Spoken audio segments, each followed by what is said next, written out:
With conflicts continuing around the globe, the Institute's expertise and independence is an important resource for both the Secretary of State and the Secretary of Defense to utilize in protecting our national security and promoting our values of liberty and democracy. General David Petraeus stated it well in a 2009 letter to OMB. I write to underscore the importance of the U.S. Institute of Peace to the missions the United States is currently pursuing in Iraq and Afghanistan. While I have long been an avid reader of USIP's analytical products, which are second to none in tracking the challenges we face in both countries and in outlining policy options, I have more recently been impressed with USIP's on-the-ground peace-building efforts. USIP's experience working closely with the U.S. military will be a great asset in developing stronger unity of effort between civilian and military elements of government. Former Secretary of State George Shultz, in a February 15, 2011 letter to the Institute's president, echoed the comments of General Petraeus by saying, "We are in the most profound period of change in international affairs since the end of the Cold War. And the Institute, as a small and agile operation, has demonstrated a unique capacity to innovate in approaches to managing conflicts abroad that affect U.S. interest." Madam Chair, I have great respect for both General Petraeus and former Secretary of State George Shultz. The CR already reduces USIP's appropriation by over 6%. I cannot support further cuts and urge a no vote on the gentleman's amendment. The gentlelady yields back. For what purpose does the gentleman from Illinois arise? Madam Chair, I move to strike the last word. The gentleman is recognized for 5 minutes. Madam Chair, the U.S. government simply must have options for solving international conflict other than military action or international diplomacy. USIP is the only independent U.S. government actor that is dedicated solely to conflict mediation and resolution. For example, in both Afghanistan and Iraq, USIP has been on the ground since the beginning of these conflicts, actively bringing together parties to the conflict and building an agenda for resolution of these conflicts, resulting in less need for American troops and paving the way for stabilization efforts. General Petraeus called USIP's reconciliation work in Iraq, and I quote, "a striking success," unquote. Here are several examples of what the Department of Defense, the regional combatant commands, and other components of the military have asked USIP to do just in the past year to help them deal with the challenges. For example, a joint program with the U.S. Army Combined Arms Center in Fort Leavenworth to convene multiple U.S. agencies and extract key lessons from the U.S. military to civilian transition in Iraq to help those confronting another massive handoff in Afghanistan. Comprehensive training for the U.S. Department of Defense's Ministry of Advisors program, MODA, going out to serve in Afghanistan for Lieutenant General William B. Caldwell IV, Commander of NATO Training Forces Command in Afghanistan. USIP, Madam Chair, is a small, agile center of innovation in support of American national security. Funding for it obviously should not be eliminated today.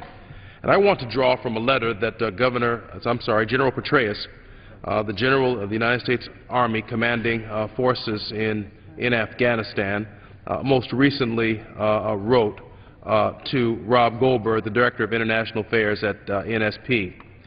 He says, and I extrapolate, USIP's experience working closely with the U.S. military will be a great asset in developing stronger unity of effort between civilian and military elements of the government. In fact, I hope soon to see U.S. military officers training alongside civilian government and non-government counterparts in USIP's headquarters at 23rd and Constitution, the wonderful building that my colleague, Mr. Weiner, one of the foremost leaders of this institution, pointed out to us just moments ago. Their facility is not just an important symbol of our nation's commitment to peace, it is also home to a wonderful training center that we hope to leverage to increase understanding and unity and effort in today's complex operations.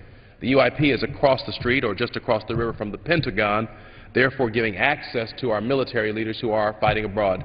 And with that, I'd be honored to yield my time to the gentleman from New York. Great things they're doing on behalf of the Department of Defense. Is the gentleman aware that the United States Institute of Peace gets, in addition to the money that I've identified here, $135 million in transfer from DOD, USAID, and the State Department, that they already get grants to do that work, that the money that I'm seeking to cut is above and beyond that work. Is the gentleman aware of that? I am aware of that. And that notwithstanding, the fact of the matter is this money is not wasted money. This money is designed to provide our military officers and civilian sectors of various combatant war zones, both Afghanistan and Iraq, with an opportunity to interact. This is not the responsibility of the Pentagon. This is not what the Pentagon does. And so our military personnel on the ground, either as combatants or non-combatants, having access to civilian sectors in society and helping them transition to peaceful forms of government, conflict resolution at the local level, are a critical part of our long-going mission in Afghanistan, and I'd be happy to continue to yield to the gentleman from New York. Well, does the gentleman not believe the Council on Foreign Relations is good? Or the Foreign Policy Research Institute, or the Brookings Institute, or all the other institutes that do similar work but don't live in this gilded building and don't do so with government? I mean, the question is not whether they're good. It's whether they should have this vaunted status that puts them primary among all think tanks that are doing very good work. The gentleman, I would reclaim the balance of my time. Let me say that while I recognize the importance of the other think tanks and the work that they do in achieving and working towards peace, the United States government also has an obligation to work directly with civilian sectors in various combatant zones. And what is the United States government's commitment to peace? Well, that commitment to peace manifests itself through the United States Institute for Peace, USIP, not through other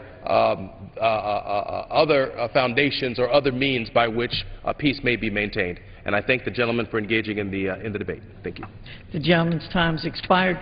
For what purpose does the gentleman from Minnesota arise? Madam Chairwoman, I move to strike the last word.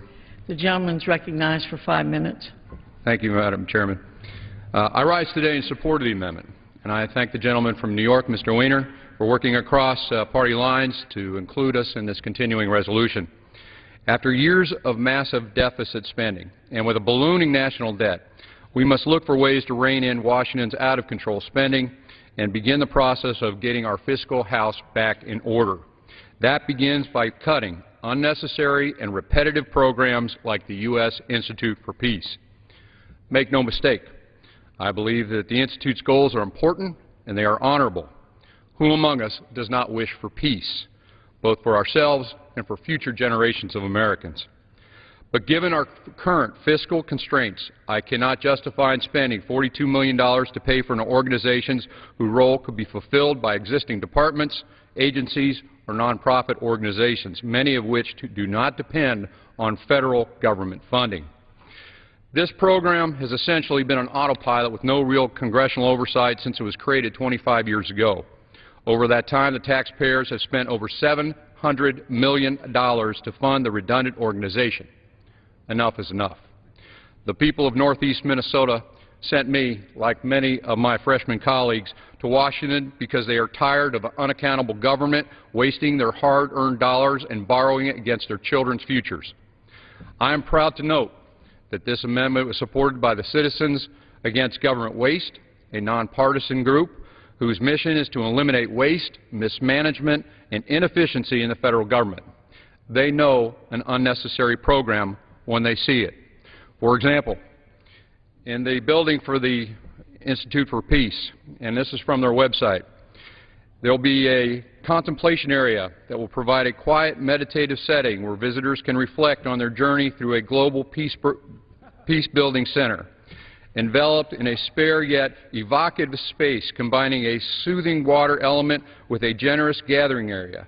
Visitors will be encouraged to take time to consider the meaning of their recent experience.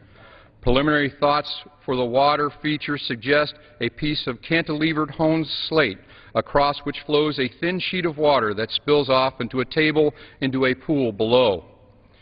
Including is areas of the immersion theater and past the peace building. A cumulative game will illustrate the winding path to peace filled with challenges and obstacles along the way. Visitors will determine the best route to take to reach a peaceful solution to a conflict. Signposts along the way will flag obstacles to peace, opportunities for moving the peace process forward, and dangers of backsliding or losing ground. in response to President Reagan signing this into existence. What actually occurred is former Representative Dante Faso had a provision inserted at the last minute to Title 17 of the Defense Authorization Act, which then President Reagan signed. General Petraeus, I also agree, signed in 2007 commending this organization, but that was several years ago, and since then we have had no oversight. In closing, this is a real, tangible cut we can make today. Eliminating this funding and returning the money to the taxpayers is just one way we can show we are serious about getting down to business and righting our fiscal ship. I urge my colleagues to support this amendment. With that, I withdraw my motion, and I yield back the remainder of my time, ma'am. The gentleman yields back. For what purpose does the gentleman from Utah arise? Madam Chairwoman, I move to strike the last word. The gentleman is recognized for 5 minutes. Thank you, Madam Chair. One of the great urgencies that we have in this country is to get our fiscal house in order. We're paying more than $600 million a day in interest on our debt. Our debt has now accumulated something like $14 trillion. And when we have an opportunity, really an obligation, to point out redundancies within our government, we have to take that obligation and act upon it. And the United States Institute of Peace is clearly one of those opportunities where we cite redundancy and we say we don't need somebody competing, in essence, with the State Department. Yes, they do great work in many different areas. They have been able to raise literally millions and millions of dollars from grants, but also, more importantly, from the outside world. And this is an opportunity for us to actually scale this back and allow that transition to happen. Now, some will say, well, it's just another $40 million. That's not going to make a big enough dent in the debt. The reality is we have to start small. These small things add up over the course of time.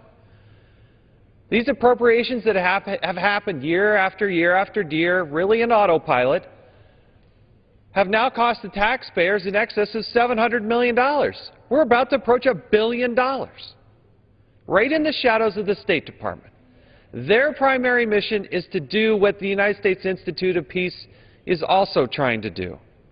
And if they are able to add to the equation, then they surely, with the letters that they get from General Petraeus and the former Secretary of State, can go out and use that in a fundraising mechanism to continue in that effort.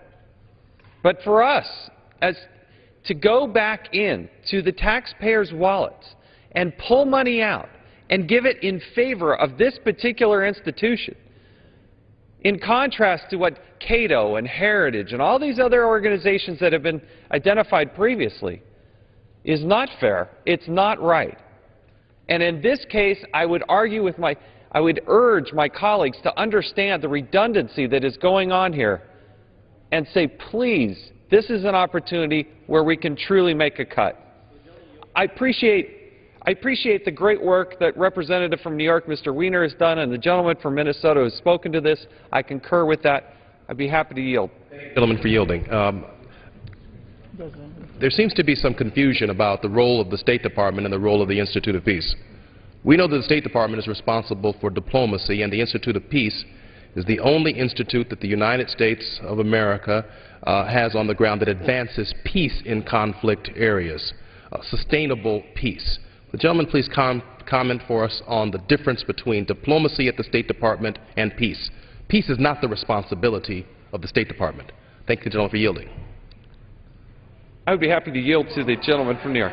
Yes. Peace is not the job of the State Department. It's exactly what the State Department. Diplomacy is the responsibility of the State Department. Diplomacy towards not towards making a grilled cheese sandwich. Diplomacy towards making peace. Look, we're parsing here. The fact of the matter is, it's a non-profit think tank that does a great job. Pursuing peace is a good thing. I mean, I don't believe Mr. Chaffetz and I are against pursuing peace. The only question is when we're apportioning federal dollars in the budget, do we say to one institute that tries to foster peace, you're going to get money, and another, you're not? Do we say to one, you're going to get a building, and the other, you're not? Do we say one, you're going to go through competitive grants, the other is not? That's the only question here. The idea there's only one, maybe Mr. Chaffetz can speak to this, the idea there's only one think tank pursuing peaceful outcomes. I believe, Mr. Jackson, you know that that's not the case, and I yield back. Reclaiming my time, I I would state that it is the overall arching goal of the United States of America in every form to achieve peace.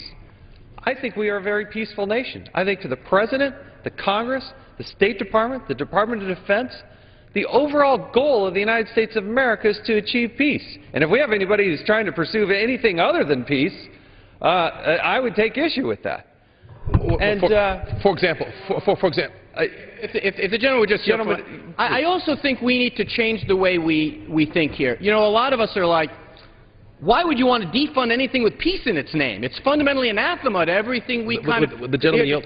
The gentleman yield. I don't control the time. I'll be glad. Reclaiming my time. I'm happy to yield to the gentleman from Illinois. Once the conflict in Afghanistan is over, once the conflict in Iraq is over, and we have an embassy in Iraq and Afghanistan, it is not the responsibility of the embassy in Afghanistan or Iraq to be responsible for conflict resolution in various provinces as a result of the war or as a result of conflict. The Institute of Peace has a very different role than that of the State Department in a combat zone. There's a very, very different role for the Institute of Peace. For a moment. Reclaiming my time. Yielding to the but I gentleman would say from to New the York. gentleman from Illinois... Utah's time has expired. Thank you. Yield back. For what purpose does the gentleman from California rise? I move to strike the last word. The gentleman's recognized for 5 minutes. Madam Chairman, I plan to vote against this amendment, but I want to just make 2 points. One, Mr. Wiener's argument, the gentleman from New York's argument, is very good if, in fact, U.S. Institute of Peace was simply another think tank. If it were, then why shouldn't they compete, like other think tanks do, for projects and contracts through the discretionary funds of the appropriate agencies and decided on that basis? But the U.S. Institute of Peace is not just the Brookings Institute or the Heritage Foundation. It's really more of a do tank than a think tank. It engages very specifically in projects. The second, that implementing projects that have direct benefits for our forces, for our diplomats, based on their charter. Secondly, if we're going to zero out the U.S. Institute for Peace because it's no longer worthy of a direct earmark, there wasn't legislation that created Heritage or Brookings or American Enterprise Institute. These were private organizations.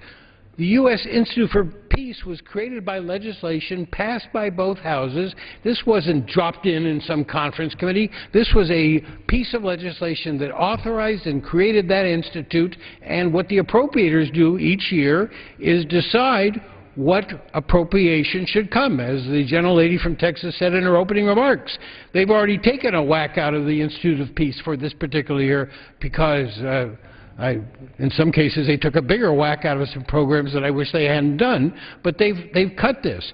But then come back with legislation to repeal the authorizing legislation, and then there'll be nothing to earmark for, nothing to fund.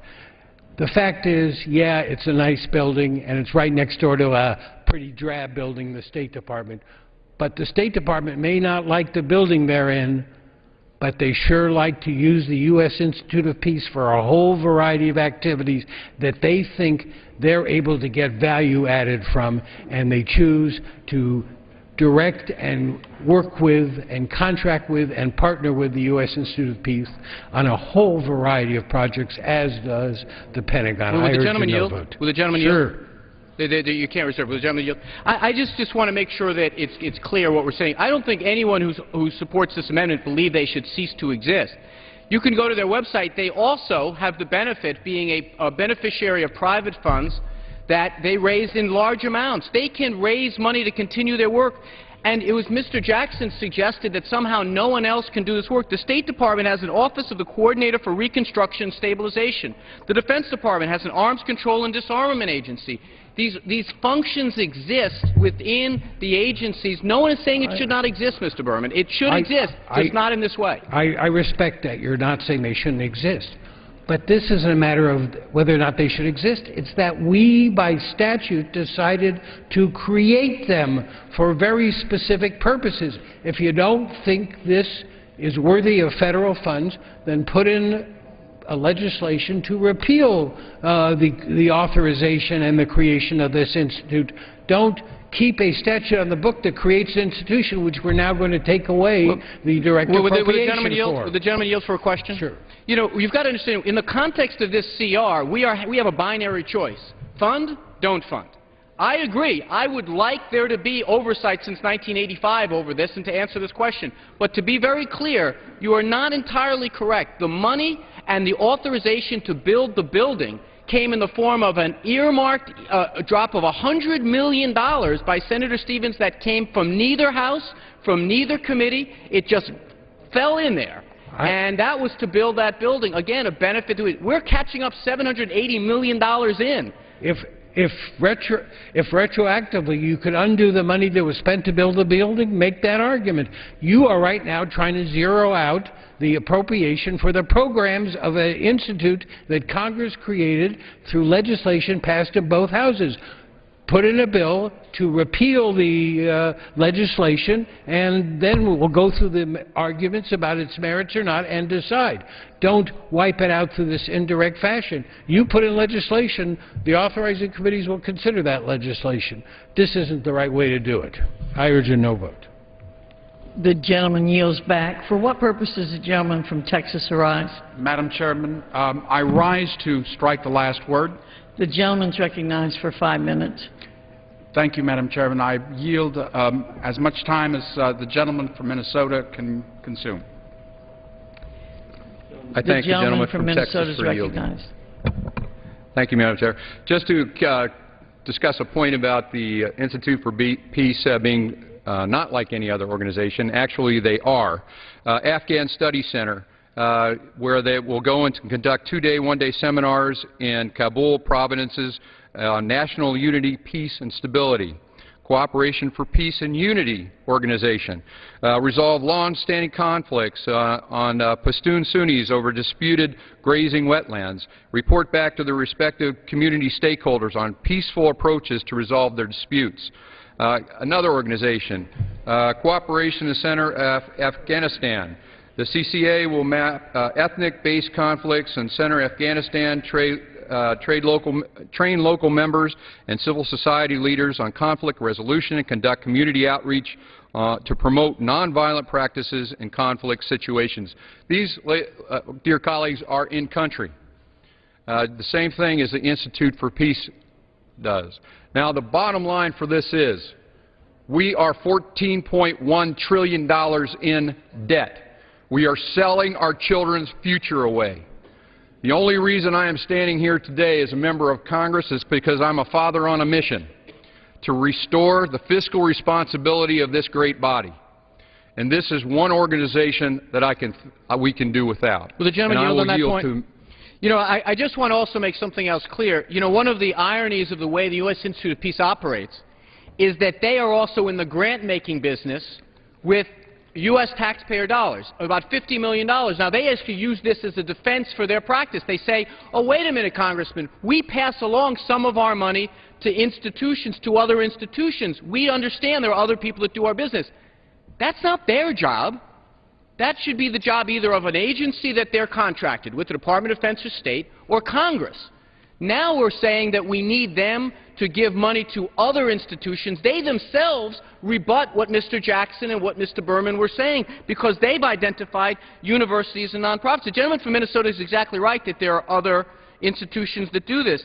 You know, according to just a very cursory search, 151 peace study programs are underway now in colleges around the United States. Just maybe one of them can do this as well. Maybe the competition will help some. Maybe a couple of them can work together to maybe figure out ways to do this same work. The presumption that we have here on this floor that there's something magical about the U.S. Institute of Peace's ability to do it is what the gentleman from Minnesota is referring to.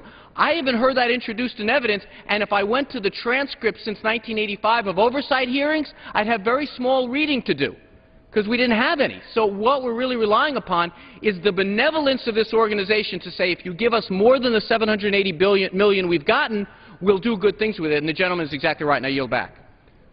Thank you. I reclaim my time. And I will yield to the gentleman for Texas, and thank you for his time. I yield back, Madam Chairwoman. The gentleman yields back.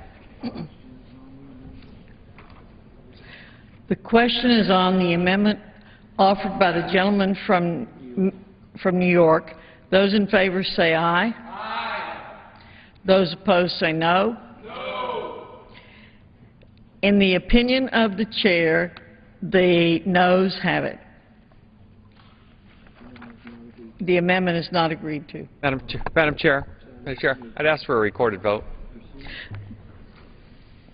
Pursuant to Clause 6 of Rule 18, further proceedings on the amendment offered by the gentleman from New York will be postponed. For what purpose does the gentleman from Texas arise?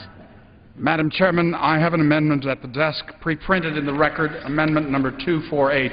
The clerk will designate. Amendment number 248, printed in the congressional record, offered by Mr. Canseco of Texas. The gentleman is recognized for 5 minutes. Thank you, Madam Chairman. The gentleman from California, Mr. McClintock, the gentleman from California, Mr. Royce, and I have introduced a very simple amendment. Specifically, the amendment would eliminate the $10.716 million in funding for the East-West Center. The East-West Center was established in 1960, according to its website, to foster better relations and understanding among the people of the United States, Asia, and the Pacific Islands through programs of cooperative study, training, and research. Last year, the federal government appropriated $23 million of the East-West Center. On top of the federal funds it received, the East-West Center raises money from private sources. I'm not here to debate the merits of the East-West Center. I'm not here to question whether or not the money has been used to do good things. What I'm here to do today is to debate and question why this program should be considered a priority and receive taxpayer funding when we're in a fiscal crisis. Make no mistake, we are in a fiscal crisis that threatens not only our economic security, but our national security. However, you don't have to take my word for it. Admiral Mike Mullen, Chairman of the Joint Chiefs of Staff, has said, "I think the biggest threat we have to our national security is our debt." Erskine Bowles, President Clinton's former Chief of Staff and co-chair of President Obama's Deficit Commission, has said, "This debt is like a cancer. It is truly going to destroy the country from within." Just how bad is our fiscal situation? Well, I've just run 2 back-to-back trillion-dollar-plus deficits, and we are on track to run a 3rd one. We're spending at levels as a share of the economy not seen since World War II. We are borrowing 40 cents on the dollar, driving our already $14 trillion in debt even higher. Cutting spending is the solution to putting our budget back on a sustainable fiscal path. However, my friends on the other side of the aisle would have you believe that we do not have to cut spending. This just isn't the case. However, you don't have to take my word for it. In his written testimony from his recent appearance in front of the House Budget Committee, Federal Reserve Chairman Ben Bernanke said, "One way or another, fiscal adjustments sufficient to stabilize the federal budget must occur at some point. The question is whether these adjustments will take place through a careful and deliberative process or whether the needed fiscal adjustments will come as a rapid and painful response to a looming or actual fiscal crisis." No doubt we are making tough decisions here today to begin putting our budget back on a sustainable fiscal path. Yet as painful as some of these decisions are, it will be more painful for our children and grandchildren if we do not get our fiscal house in order. Failing to do so will mean that we will be the first generation to leave the next with less opportunity and less liberty. Is that the legacy we want to leave our children and grandchildren? I think not. Madam Chairman, I yield back the remainder of my time. Gentleman yields back. What purpose does the gentlewoman from Texas rise? Mr. Chair, I strike the last word. arise to address the gentleman's amendment to eliminate funding for the East-West Center. Historically, the House has not included funding the center in the subcommittee bill, not because the center's work is not useful or is wasteful, but because of the need to address other more important diplomatic and development priorities. Strong advocates have urged the House to continue funding in conference negotiations. The committee again considered eliminating funding in this CR, but we were advised by the Center that their projected obligations through March of this year exceeded $8 million. As a result, the decision was made to continue the Center's funding, but at half of last year's level to adjust for what was planned to be spent. Having said that, I share the gentleman's objective, and I'm prepared to accept the amendment with the understanding that the $8 million in obligations during the CR period will preclude us from eliminating the agency entirely. Back. For what purpose does the gentleman from the American Samoa rise? Mr. Chairman, I move to strike the last word. The gentleman is recognized for 5 minutes. And I ask unanimous consent to extend and revise my remarks. Without objection. Mr. Chairman, I rise in opposition to the Royce, Canseco, and McClintock amendments, which seeks to eliminate altogether any and all funding for the East-West Center. Mr. Chairman, H.R. 1, the base bill put forward by the Republicans, already cuts the East-West Center from the current $23 million to $10.7 million. But my friends across the aisle want to eliminate any and all funding for this institution. While I agree that we need to cut the federal budget, I do not believe we should carelessly use a machete, a samurai sword, or a sledgehammer to discard programs that are necessary in protecting U.S. interests in this region of the world. The East-West Center was established by federal law in the U.S. Congress in 1960. President Eisenhower signed the Mutual Security Act of 1960, which authorized its creation only after the State Department conducted a study and reported back to Congress about the relevance of establishing the East-West Center. President John Kennedy also signed an act which appropriated additional funding, and every president since then, both Republican and Democrats, have done the same. Why? Because the East-West Center promotes a better understanding among the peoples and nations of the United States, Asia, and the Pacific region. And this understanding is critical to our own economic, political, social interests, especially our strategic and military interests in this region of the world. The Asia-Pacific region is the world's most populous region, where more than 4 billion people live, currently more than 60% of the world's population. 2 of the 3 largest economies of the world is in the Pacific region, Asia-Pacific region. Our trade and commercial relations with the Asia-Pacific region is critical to our own economic interests in this important region. Since the East-West Center is not solely funded by the federal government, but also receives the majority of its funding from private agencies, individuals, foundations, and corporations, I agree that federal support can be scaled back. And this has already been done by the committee's mark of 50% deduction of the using of this institution. My friends on the other side want to go further than their own party by a total elimination of federal funding to help in the operations of this institution.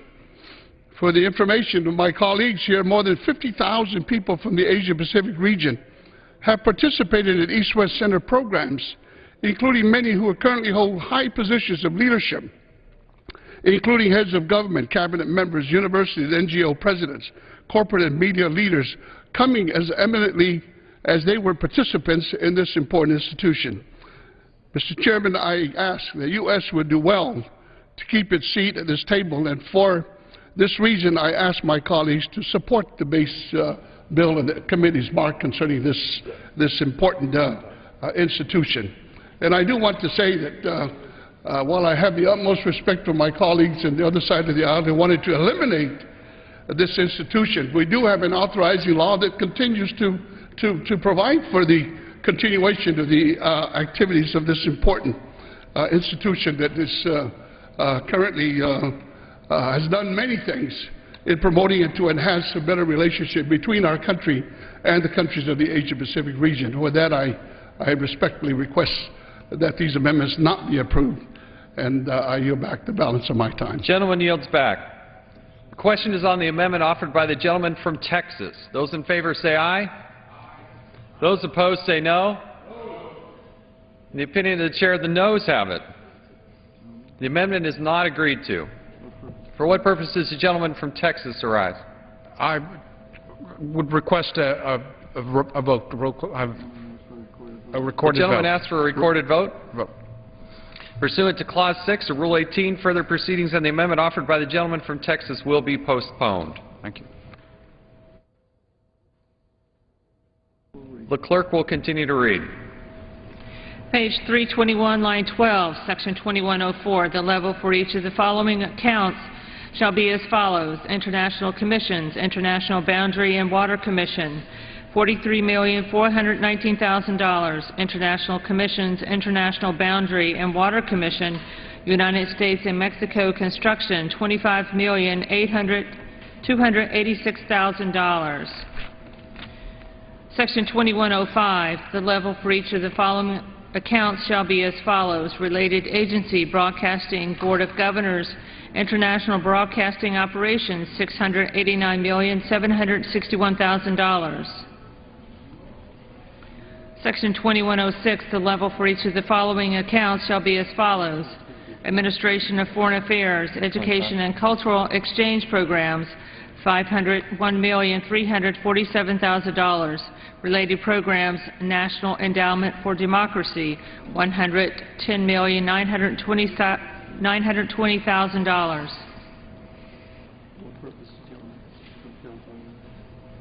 For what purpose? The clerk will continue to read. Section 2107, the level for each of the following accounts shall be as follows. The United States Agency for International Development, $1,267,872,000. United States Agency for International Development, funds appropriated to the President Civil Stabilization Initiative, $7 million. Section 2108, the level for each of the following accounts shall be as follows. Bilateral economic assistance, funds appropriated to the President, development assistance, $1,773,780,000.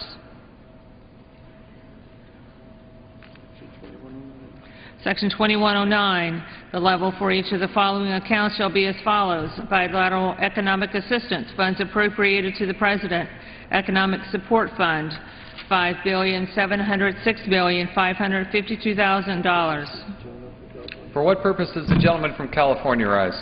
Mr. Chairman, I'd ask to call up amendment number 291. Clerk will designate the amendment.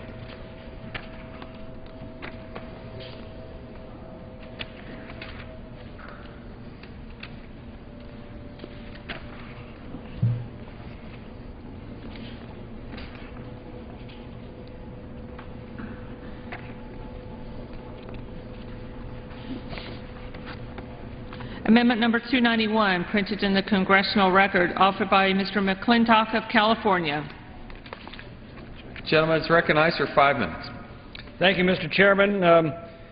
The Tropical Forest Conservation Act is a $20 million a year program, and perhaps one of the most outrageous of any that I've seen so far. It calls into question any of the claims that we can't possibly spare a dollar from this section of the budget. Under this program, the United States, staggering under the biggest peacetime debt in the nation's history, a debt so large that the United States of America would now be denied entry into the European Union because of our excessive debt, nevertheless is paying down the debts of developing countries if they do restoration and conservation work in their own rainforests. Really? The deficit this year alone puts an average family of four on the hook for about $20,000 of additional debt that they must repay through their future taxes just as surely as if it appeared on their credit card. And part of that debt will be used to pay down the debt of developing countries if they develop their rainforests. Now, of course, if they cut down their rainforests to grow corn, they can get American ethanol subsidies, but that's a subject for another day. History is screaming this warning at us, that countries that bankrupt themselves aren't around very long. Before we pay down the debt of developing countries, I would like to make this modest suggestion. Perhaps we ought to tend to our own. Yield back. The gentleman yields back. For what purpose does the gentlewoman from Texas arise? I thank the gentleman for offering this amendment, and I'm willing to accept his amendment. Gentlewoman yields back. The question is on the amendment offered by the gentleman from California. Those in favor say aye. Those opposed say no.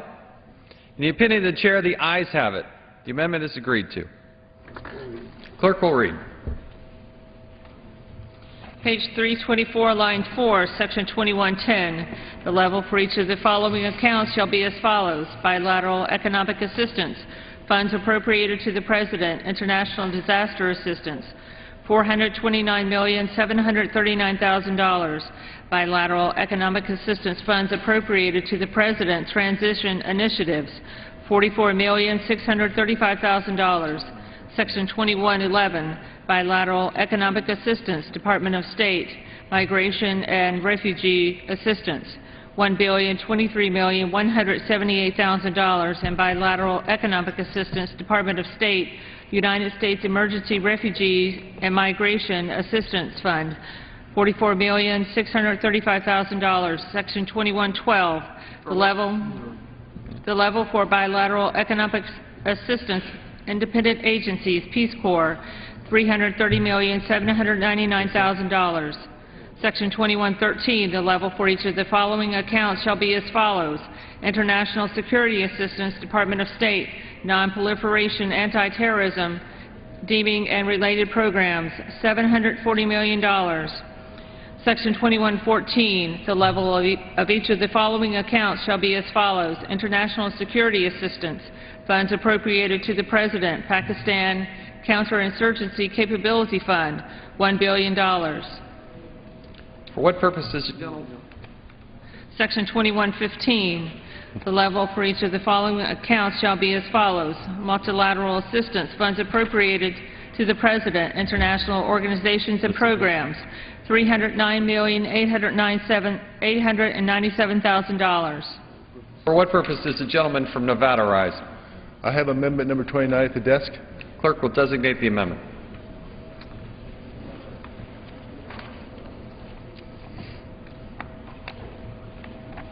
Amendment number 29, printed in the Congressional Record, offered by Mr. Heller of Nevada. Gentleman is recognized for 5 minutes. Thank you, Mr. Chairman, and appreciate the opportunity to speak.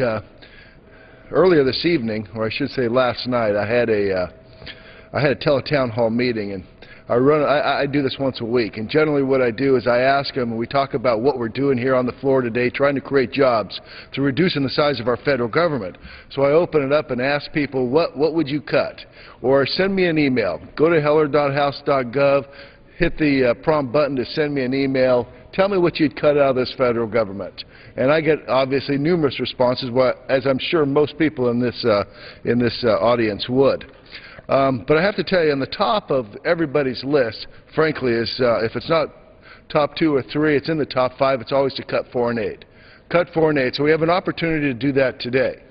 And so what my amendment does is it cuts $211,244,700 from the multilateral economic assistance account in the state foreign operations section.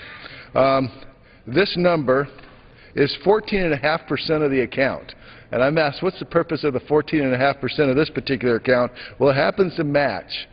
14.5% happens to match the highest unemployment of a state, the state with the highest unemployment in the country. And that state happens to be the state of Nevada, state that I'm from. This money is going to go to debt reduction, and I'd like to talk about what, frankly, is being cut in this particular amendment. Some of us have heard of these organizations. Most haven't. For example, we can go to the Global Environmental Facility, GEF. They make grants to help developing countries deal with global environmental problems. We're going to cut the International Development Association from the World Bank. IDA lends concessional rates to low-income countries. What's a concessional rate? That means we're just going to take your tax dollars. World Bank's going to actually loan it for less than you can go down to your own bank to make a loan. So it's kind of a double whammy. We're going to take your money and then we're going to loan it for less than you can actually get the loan yourself. The Clean Technology Fund. It seeks to reduce the growth of greenhouse gas emissions in developing countries. The Strategic Climate Fund, seeking to address climate change under the auspices of the World Bank. We can go through the list. Some of them actually quite interesting. The International American Development Bank, Enterprise for the American Multilateral Investment Fund. I don't know how many people have heard of many of these, but this is where your tax dollars are going in this foreign aid. How about the Asian Development Fund? I wonder if some Asian country gets a concessional rate, China perhaps, to buy our own government securities with. The African Development Fund, the International Fund for Agricultural Development. We can go on and on. International organization and programs, international financial institutions. My point is here, Mr. Chairman, is it is not our jobs to create. It is not our responsibility to create jobs in foreign countries. Our job is to create jobs right here at home. And I choose America first. And I think that's what our constituents are asking. In this process, do you choose American first over foreign aid to some of these other countries? I choose America first. I choose Nevada first. And I think when our nation is facing some significant budget crisis and many Americans' needs are still unmet, the fact that Congress continues sending so much money overseas is unconscionable. And I believe the federal government is responsible to Americans before any other country, and I support reducing foreign spending and strongly urge all my colleagues to support my amendment, and I yield back. Gentleman yields back. For what purpose does the gentlewoman from Texas rise? I'm willing to accept the amendment. Gentlewoman yields back. For what purpose does the gentlewoman from New York rise? I rise in opposition to the amendment. Gentlewoman's recognized for 5 minutes. I understand that it is quite easy. Oh, I should have said, I rise to strike the last word, and I rise in opposition to the amendment. I understand that it is quite easy in a time of fiscal belt-tightening to offer an amendment to reduce funding for international financial institutions. But I would encourage my colleagues to recognize that voting in favor of this amendment has serious consequences for U.S. interests. The amendment would cut funding to the Asian Development Fund, which provides loans and grants to support basic health care, education, infrastructure, and economic development resources to frontline countries such as Pakistan and Afghanistan. The International Development Association, which provides debt relief to developing countries and is supporting an integrated agriculture initiative to address the global food crisis. The Global Environmental Facility, which provides grants and loans to preserve some of the most vulnerable habitats in the world. The International Fund for Agricultural Development, which provides grants and loans to the poorest of the poor to support food security programs as a complement to U.S. government-funded programs. The amendment would undermine the ability of the United States to meet its commitment to global debt relief efforts and to countries around the world that rely on grants and loans from these institutions to stabilize their economies. The U.S. Chamber of Commerce strongly opposes this amendment. The U.S. Chamber of Commerce strongly opposes this amendment because it would impair the ability of U.S. companies to access developing markets. The Chamber recognizes that these programs help build reliable trading partners for the United States, which in turn creates jobs here at home and strengthens our own economy. In light of that fact, it is puzzling why the majority would propose these cuts. With regard to international organizations, the CR cuts the request to below levels enacted under President Bush. This level would result in draconian cuts to our contributions to UNICEF, the United Nations Development Program, the Montreal Protocol, to prevent ozone-depleting substances, and a wide range of programs that address counterterrorism and security activities, sustainable development, humanitarian, reduce violence against women, human rights, scientific, environmental, and international trade development. This would represent a major step back from U.S. engagement in these organizations and dramatically impact U.S. national security. This cut would harm U.S. support for efforts in international development, human rights, and environmental areas, as well as send the wrong signal to our partners and allies. I urge a no vote on this amendment. I yield back. Gentlewoman yields back. For what purpose does the gentleman from Texas rise? California rise, pardon me. Mr. Chairman, I move to strike the last word. Gentleman's recognized for 5 minutes. Mr. Chairman, I also rise in opposition to this amendment. As my ranking member, Ms. Loeb from New York, pointed out, the funding for international operations and programs in the CR is already below levels enacted under President Bush. This would cut it further. It means reductions to a fund for victims of torture, the Development Fund for Women, the UN Development Program, as well as two that I want to highlight in particular, UNICEF and the Democracy Fund. Since its founding in 1946, UNICEF has saved more children's lives than any humanitarian organization in the world.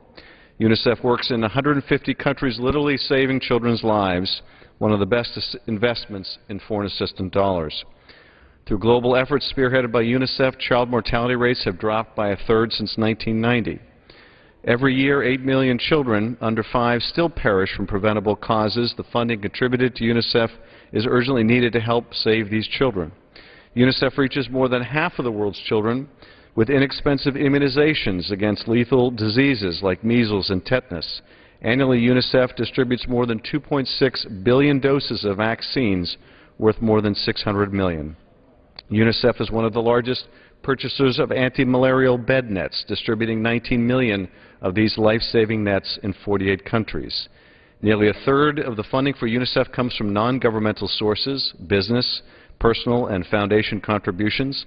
UNICEF is also an important partner with organizations like Rotary International to eradicate polio and Kiwanis International to fight iodine deficiency disorders. UNICEF plays a critical role as a U.S. partner to help children in humanitarian crises, whether it's an earthquake in Haiti or flooding in Pakistan. It is a lifeline to millions of children caught up in more than 36 humanitarian emergencies worldwide, serving as the coordinating agency for water and sanitation, child protection, nutrition, and education. The funding for UNICEF extends the reach of the U.S. government and of the American people in saving children from preventable deaths, supporting education, fighting HIV/AIDS, and protecting children from violence, exploitation, and abuse. It's a high-return investment in children and a critical part of our international assistance that enjoys the ongoing support of the American people. This is just one of the programs that would be dramatically cut. The Democracy Fund is another that I want to highlight. We've all witnessed the marvel of the Tunisian and Egyptian people who have risen up against brutal dictators in the name of democracy. The next months and years will be crucial as these countries travel the path to democracy. We must be able to fund NGOs and other entities to support the growth of democracy there and help it become rooted. As the world's oldest democracy, we cannot shirk our responsibility to foster representative government elsewhere, especially when people have taken it upon themselves to cast off the old order. The Democracy Fund provides resources for innovative projects that support the long-standing bipartisan U.S. foreign policy goals of defending human rights and advancing democratic values. Working through over 110 implementing partners, in 2010 the Democracy Fund supported local groups to promote democracy and human rights. Just a few examples. In Yemen, an NGO is working through a combination of youth chat radio series, youth leadership trainings, and public roundtables and forums to increase public awareness and understanding of religious freedom and tolerance. In the West Bank, the funding has helped promote tolerance among youth by working with teachers and administrators. and in the Sudan in response to widespread violence against women in Darfur. The fund supported critical services and community outreach to survivors of gender-based violence. Without the Democracy Fund, DRL and the State Department would be unable to support efforts to push the Chinese government to more actively disclose food and drug safety information that directly affects the well-being of the American public. These are just a few of the essential programs that are covered and are cut in the CR and will be cut further by this amendment. For all these reasons, I urge a no vote on the amendment and yield back the balance of my time. The gentleman yields back. The question is on the amendment offered by the gentleman from Nevada. Those in favor say aye. Those opposed say no. No. In the opinion of the chair, the noes have it. The amendment is not agreed to. For what purpose does the gentleman from Nevada rise? Request a roll call vote, please. Pursuant to Clause 6 of Rule 18, further proceedings on the amendment offered by the gentleman from Nevada will be postponed. Clerk will continue to read. Page 326, line 18. Section 2116, the level for each of the following accounts shall be as follows. Export and Investment Assistance, Overseas Private Investment Corporation, non-credit account, $47,115,000. Export and Investment Assistance, Overseas Private Investment Corporation Program account, $23,310,000. Section 2117, the amount included under the heading Administration of Foreign Affairs, Embassy Security, Construction, and Maintenance shall be applied to funds appropriated by this division. Section 2118, the amounts included under the heading Bilateral Economic Assistance Funds appropriated to the President Global Health and Child Survival in Division F of Public Law 111-117 shall be applied to funds appropriated by this division. Section 2119, the level for each of the following accounts shall be $0. Administration of Foreign Affairs, Buying Power Maintenance Account, Bilateral Economic Assistance, funds appropriated to the President, Complex Crisis Fund, Bilateral Economic Assistance, funds appropriated to the President, International Fund for Ireland. Section 2120, unobligated balances available from funds appropriated under the heading Export and Investment Assistance, Export and Import Bank of the United States, Subsidy Appropriation, $150 million are rescinded. Section 2121, the President shall transmit to the Congress the report required under Section 653A of that Act with respect to the provision of funds appropriated or otherwise made available by this division for the Department of State, Foreign Operations, and related programs. Section 2122, the dollar amounts under the heading Administration of Foreign Affairs, Diplomatic and Consular Programs shall not apply to funds appropriated by this division.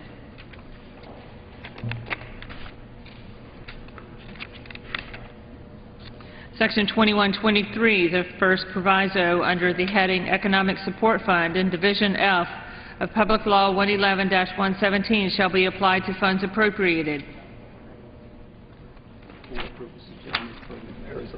For what purpose does the gentleman from Arizona rise?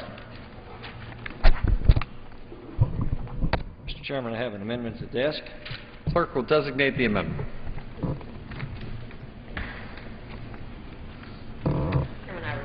Reserve a point of order on the gentleman's amendment. Clerk will first designate the amendment. Amendment number 481, printed in the congressional record, offered by Mr. Franks of Arizona. Point of order is reserved. Gentleman from Arizona is recognized for 5 minutes. Well, thank you, Mr. Chairman. Mr. Chairman, my amendment calls on the new government of Egypt to fulfill its commitment to the Egypt-Israel Peace Treaty signed on March 26, 1979, and to the freedom of navigation in the Suez Canal. For over a quarter of a century, Mr. Chairman, Israel and Egypt have chosen to transcend their differences to promote their respective national interests.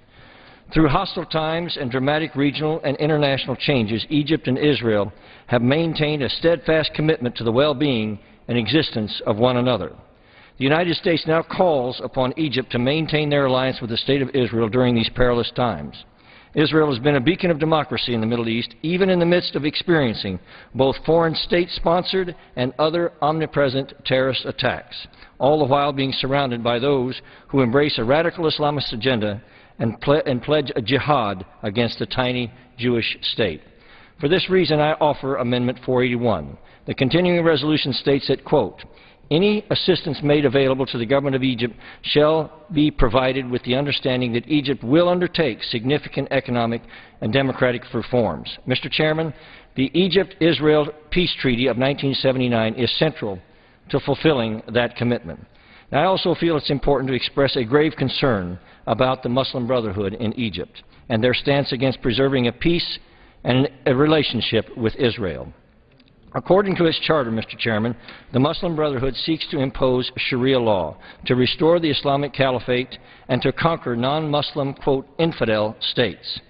Mohammed Beatty, the Brotherhood's supreme guide, recently pledged the Brotherhood would, quote, continue to raise the banner of jihad against the Jews. He called the Jews the Brotherhood's first and foremost enemies. Another top Muslim Brotherhood leader, Mohammed Ghanem, said to the Iran's Al-Alam Arabic language television network that he believed Egypt should close the Suez Canal to U.S. warships and that, quote, the people of Egypt should be prepared for war against Israel. Mr. Chairman, there are now reports that Iranian ships are passing unimpeded through the Suez Canal this very night.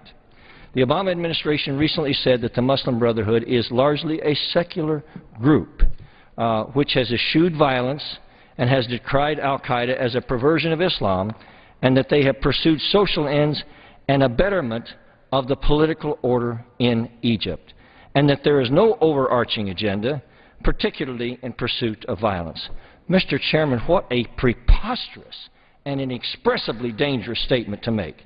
The terrorist group Hamas is an offshoot of the Muslim Brotherhood, and al-Qaeda itself was catalyzed by elements of the Muslim Brotherhood. Mr. Chairman, I am bewildered by what President Obama has done when he has called for the Muslim Brotherhood to have a seat at the table in the new Egyptian government. Based on their recent history and the statements from their leadership and from their founding charter, a, quote, seat at the table for the Brotherhood would be a grave threat to any democratic society as well as the Egypt-Israel Peace Treaty and the stability, indeed, of the entire Middle East. Mr. Chairman, Israel shares a long and porous border with Egypt, and I cannot express how crucial it is for the new government of Egypt to honor their peace treaty. I call on the U.S. House of Representatives to expect any government of Egypt to do exactly that, and I hope any new government of Egypt will remember that America is watching. Now, Mr. Chairman, I felt it was important to get these comments on the record on this debate tonight. However, I'm told that due to Clause 2 and Rule 21 that a point of order will be raised on my amendment, and therefore I ask unanimous consent to withdraw it at this time, and I yield back. Without objection, the amendment is withdrawn.